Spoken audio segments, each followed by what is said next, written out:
Hey guys, welcome back to Fantasy Tipped. My name is Julian, and in today's episode, we're continuing our series of videos talking about each individual NHL team, their players, and which players I think are going to be relevant in fantasy hockey. Before we get started, guys, please leave a like, subscribe, hit that notification bell. Would mean the world to me. I'm trying to get to 1,000 subscribers this year, and the majority of you guys watching my videos are not subscribed. So without further ado, let's jump into what I project the Oilers' lines to look like this year. So their top line I see being much improved with Hyman being there with McDavid and Puljujarvi. That second line, unchanged. Nugent-Hopkins, Draisaitl, Yamamoto. That third line, Fogle, McLeod, and Archibald. On defense, they have Nurse, Barrie, Keith, Ceci, Russell, and Bouchard. And next they have Mike Smith and Mikko Koskinen. Just like in past episodes, players are ranked by their ADP, which is their average draft pick. First and second on the list, we have Connor McDavid and Leon Draisaitl, and they're being drafted 1 and 2, basically.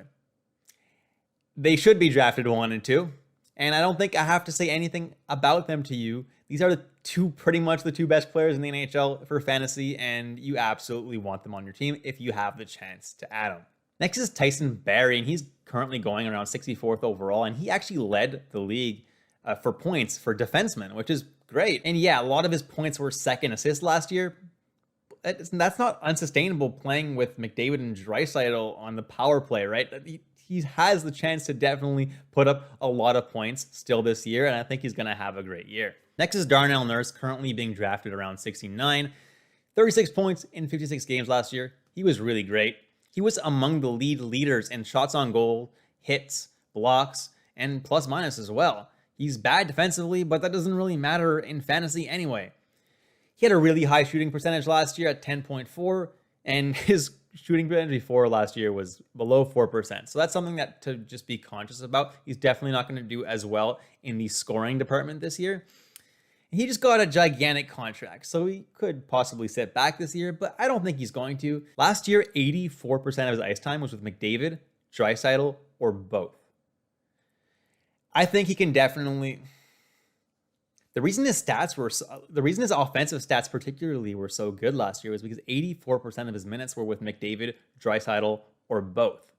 I think he's going to get a similar amount of time with those guys this year because they just paid him big money, and they're going to want to justify that contract. So they're going to continue to play him with those guys, and he's definitely going to get plenty of offensive opportunities. He's definitely a top 15 D-man, and being ranked the number 13th D-man, definitely good value. Next is Ryan Nugent-Hopkins. Last year had 35 points in 52 games. He wasn't incredible, but he's a really safe player to draft no matter where you are because he's going to be a guy who's going to be playing with Draisaitl on that second line. Also on that top power play. He's locked in top power play second line, so he's definitely going to do well. And he's a guy who's a very, very safe pick. Next is Zach Hyman, who's currently been drafted around 130, and I really like Zach Hyman this year. He was great with Toronto. Wherever they put him, he did well. He's probably going to play with McDavid. That bodes pretty well for him. He's played with elite players like Matthews and Marner in the past, so playing with McDavid, he's used to playing with really elite caliber players. I think he'll do really well alongside him. And he should probably slot in on that top power play too to replace where Chasson was. And that's a no-brainer. He's going to do great there as well.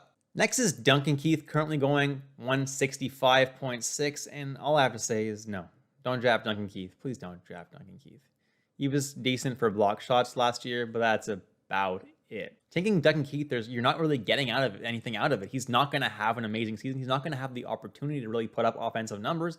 At least in that range, take a guy like Moritz Seider, who's low risk but high possible reward. Next are Jesse Puljujarvi and Kailer Yamamoto. The unfortunate thing about these two is that they don't get top power play with McDavid, with Draisaitl, with Nugent-Hopkins. So they don't have the biggest amount of value because Edmonton does score a lot of points on the power play. But towards the end of the season last year, Puljujarvi started to have some really good chemistry with McDavid, and he should be on McDavid's line the entire year this year. So I don't absolutely hate drafting him where he's going because he's going pretty late. He could definitely do pretty well this year, especially with Hyman on his line now. That line could be a lot more potent. And that's saying a lot considering that line has McDavid on it. And Yamamoto, as far as I'm concerned, is going to do decently. He's going to play with Draisaitl and Nugent-Hopkins. So if you're in a deep league, he's definitely worth scooping him up really, really late or after the draft or whatever, because he definitely has the opportunities to succeed. But last year, he just wasn't there. He didn't look that great. We'll see if he can turn things around this year. Now let's take a look at their goaltenders, and they've got Mike Smith being drafted around 125 and Koskinen being drafted around 160. And last year, Mike Smith was the clear-cut number one, right? The only time that Koskinen was really getting starts was on back-to-back games and at the beginning of the season when Mike Smith was injured. I actually really like Mike Smith at this draft range. If he plays like he did last year, be an absolute steal. I'm not drafting Koskinen this year, though. There's better goalies at his range. Cal Peterson's going to get the majority of the starts in LA, and he's going way after Mikko Koskinen. Koskinen's not going to get very many starts this year. And that's it, guys. Thank you so much for watching all the way through. I really appreciate it. Please leave a like, subscribe, hit that notification bell, and I'll catch you in the next episode of Fantasy Tipped.